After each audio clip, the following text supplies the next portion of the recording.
करते हैं आईपीओ पर और एलाइड ब्लेंडर्स का आईपीओ कल से खुल रहा है। एलाइड ब्लेंडर्स के आईपीओ में आपको क्या करना है? हमारे साथ कंपनी के मैनेजमेंट आलोक गुप्ता और सीएफओ रामकृष्णन रामास्वामी जी जुड़ चुके हैं। आप दोनों का ही बहुत बहुत स्वागत है सर शो पर और कॉन्ग्रेचुलेशंस पहले तो ये बड़े डेवलपमेंट के लिए कंपनी अपना आईपीओ लेकर आ रही है। तो थोड़ा हमें कंपनी के बारे में बताइए, क्योंकि हम देखते हैं कि आईएमएफएल इंडस्ट्रीज़ की अगर बात करें काफ़ी कॉम्पिटिटिव इंडस्ट्री है।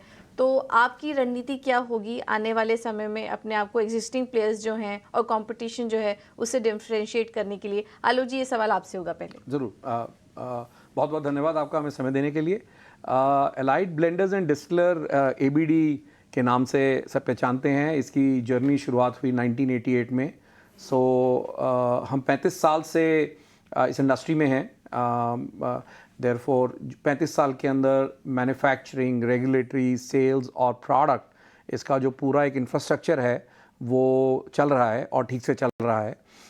तो जहाँ तक रणनीति का सवाल है कि अभी इंडियन कंज्यूमर जो प्रीमियमाइजेशन की तरफ हम देख रहे हैं कि हर कैटेगरी के अंदर कंज्यूमर प्रीमियमाइज़ कर रहा है, तो रणनीति ये है कि जो हमारा प्रोडक्ट पोर्टफोलियो है उसको हम प्रीमियमाइज़ करें।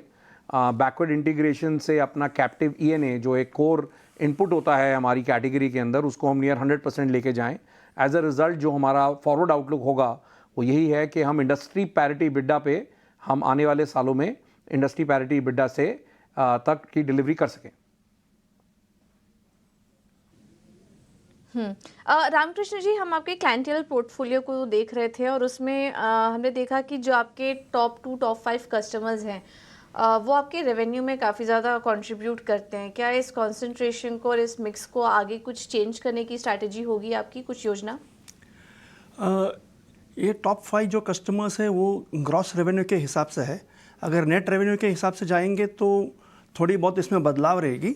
और हमारी जो फॉरवर्ड ये है एंडेवर है वो इसको इम्प्रूव करने में है in states which contributes better margins like Maharashtra, Rajasthan, Haryana and Uttar Pradesh from where we are today, and West Bengal.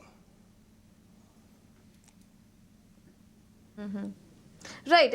इसी पर मेरा अगला सवाल भी होगा। हम ये भी देख रहे थे कि कुछ राज्यों से कंट्रीब्यूशन भी थोड़ी डिपेंडेंसी आपकी है, तो क्या वहाँ पर कुछ स्ट्रैटेजी बदलने की और आपके आगे के लिए एक्सपेंशन प्लान्स क्या हैं और किस किस ज्योग्राफी को आप आने वाले समय में टारगेट करेंगे?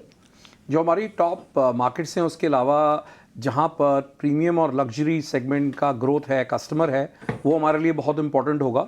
तो जितनी भी टॉप 10 मार्केट्स हैं, जिस तरह से वेस्ट बंगाल हुआ, महाराष्ट्र हुआ, Telangana, Andhra Pradesh, Rajasthan, even north east की जो मार्केट्स हैं वो हमारे लिए बहुत इंपॉर्टेंट रहेंगी, क्योंकि यहाँ पर प्रीमियम और लग्जरी प्रोडक्ट्स का कंजम्पशन बाकी मार्केट से ज़्यादा रहेगा। तो हमारा पोर्टफोलियो भी अगर आप देखेंगे, हमारे पास ऑफिसर्स चॉइस विस्की है जो मास प्रीमियम सेगमेंट के अंदर मार्केट लीडर है। उसके बाद स्टर्लिंग रिजर्व विस्की है जो तकरीबन 5 मिलियन का केस सेल आता है। और हमने एक नया ब्रांड लॉन्च किया था सन 2022 में आइकॉनिक वाइट के नाम से। जैसा आपको मालूम है कि हमारी इंडस्ट्री में मिलियन केस का बहुत महत्व है कि जो ब्रांड मिलियन केस क्रॉस करता है उसका ट्रेड और कस्टमर एक्सेप्टेंस अच्छा है। तो आइकॉनिक वाइट जो हमने नवंबर 22 में लॉन्च किया था उसने अपना मिलियन केस पहला 13 महीने में किया और पिछले साल ही 2 मिलियन केस को क्रॉस किया। तो हमारा विस्की का पोर्टफोलियो बहुत स्ट्रांग है और आगे के टाइम में जो हमारा प्रीमियम और लग्जरी फोकस है वो whisky plus whisky non whisky brand पे फोकस रहेगा। ओके, चलिए, कारोबार को तो हमने काफ़ी अच्छे से समझा सर। अब इस आईपीओ के बारे में भी थोड़ा आपसे सवाल होगा। रामकृष्ण जी, ये जो आईपीओ आप लेकर आ रहे हैं इसके ऑब्जेक्टिव्स क्या हैं? जो रकम आप जुटाएंगे किस तरीके से उपयोग करेगी कंपनी? इसकी प्राइमरी ऑब्जेक्टिव है हमारी डेट रिपे करनी है। हमारी बुक्स में अभी तकरीबन 800 करोड़ की डेट है, उसे हमें रिपे करनी है। That is the primary objective of the IPO. And the balance funds would be used for working capital. कम हो जाएगा तो थोड़ा तो ये कर्ज कम होने के बाद करंट स्थिति क्या होगी कर्ज की, और आपके जो इंटरेस्ट एक्सपेंसेस हैं, जो फाइनेंशियल कॉस्ट है, उसमें कितनी कमी आएगी? अगर थोड़ा नंबर आप हमें बता पाए। आई नो आप ज़्यादा शेयर नहीं कर पाएंगे अपने फाइनेंशियल्स को लेकर और आगे के आउटलुक पर, बट अगर थोड़ा नंबर हमें बता पाए तो डेट को लेकर। Directionally numbers will be more than half on the interest cost अब जो है उससे, that would be the number directionally going, and on a future date interest expenditure आज जो है उससे काफ़ी कम होगी। ओके आलोक जी, अभी फिलहाल आपके कारोबार का फोकस एक्सपोर्ट पे कितना है और क्या आने वाले समय में वो शेयर बढ़ेगा डोमेस्टिक और एक्सपोर्ट का? अगर आप हमें थोड़ा मिक्स बता पाए तो। बिल्कुल बिल्कुल। तो एबीडी नंबर 1 एक्सपोर्टर है इन द आईएमएफएल सेगमेंट। आज से नहीं, पिछले कुछ सालों से हम 14 कंट्रीज़ को एक्सपोर्ट करते हैं। तो जो हमारा फोकस है वो जीसीसी मार्केट में रहा है। गोइंग फॉरवर्ड जीसीसी के अलावा अफ्रीका, हम लोगों ने सर्दर्न अमेरिका मार्केट्स भी खोली हैं, सिंगापुर, थाईलैंड, तो 14 कंट्रीज़ में भी हमारा एक्सपोर्ट हो रहा है।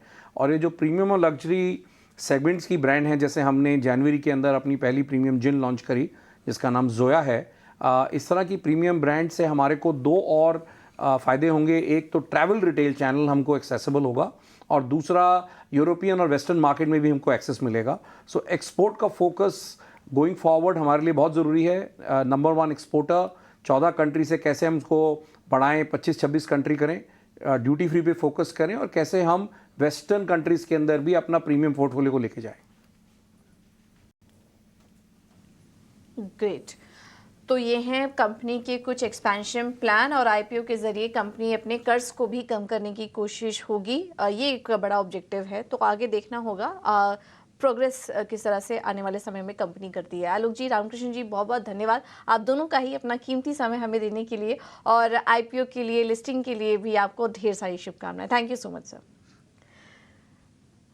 तो ये थे एलाइड ब्लेंडर्स के मैनेजमेंट हमारे साथ मुंबई स्टूडियो से जुड़े थे, और अपने आईपीओ के बारे में और अपने कारोबार विस्तार योजनाओं के बारे में भी हमसे बात कर